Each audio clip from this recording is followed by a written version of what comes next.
It's damp, it's chilly. We've got some light rain moving across the area. Let me show you the big picture across the region.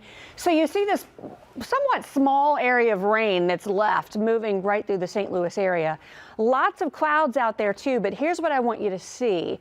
Over northeastern Missouri and west central Illinois, some clearing, and that clearing is working its way in our direction as the rain moves to the south and east. So right now, areas west of St. Louis, looks like you're done with the rain. Still some rain north and east of St. Louis, but it is gradually moving to the south and east and starting to dry up. So over the next several hours, this moves out, and then the clouds move out too. Right now in downtown, 42 degrees. It is cloudy. Winds about 8 miles per hour, giving us a feels like temperature of 37.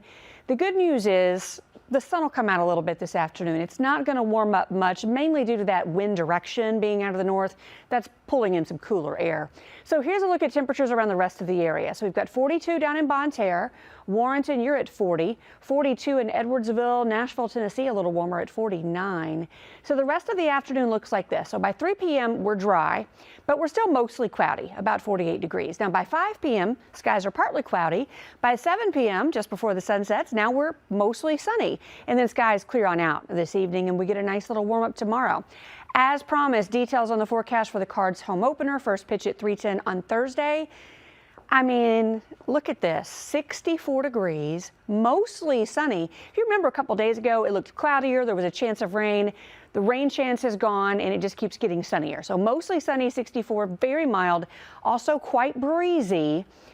Wind gusts out of the south could be up to about 30 miles per hour. So that's the only sort of caveat to this picture perfect forecast. Any rain is expected to hold off until after midnight Thursday night. So we're in good shape there. So let's talk about Friday's rain. Look, it is days out. The timing of this is going to shift, but we could see some showers around in the morning. If we do, that might even dampen the severe weather threat later in the day. But right now it looks like a cold front moving through could be pretty strong and could produce strong to severe storms. Timing looks to be afternoon, evening. Again, trying to hone in on the exact time, just way too early for that. Check back, but definitely seeing some indications that we could be dealing with severe weather. And when I mention severe weather, threats of large hail, damaging winds, tornadoes, all look to be possible at this time. So we'll continue to keep you posted. In the meantime, Friday is a first alert weather day. Tomorrow we see some improvements, mostly sunny and 59. Thursday we already talked about a breezy, mild day. Friday all the way up to 73. Then that cold front comes through. So it does get cooler and breezy behind it. Saturday's high 53, but we warm right back up on Sunday. Look how beautiful Sunday looks. Sunny, 67, and we're into the 70s early next week. We've got some rain back in the forecast, but we're back in the 70s. All right. Quick fun fact.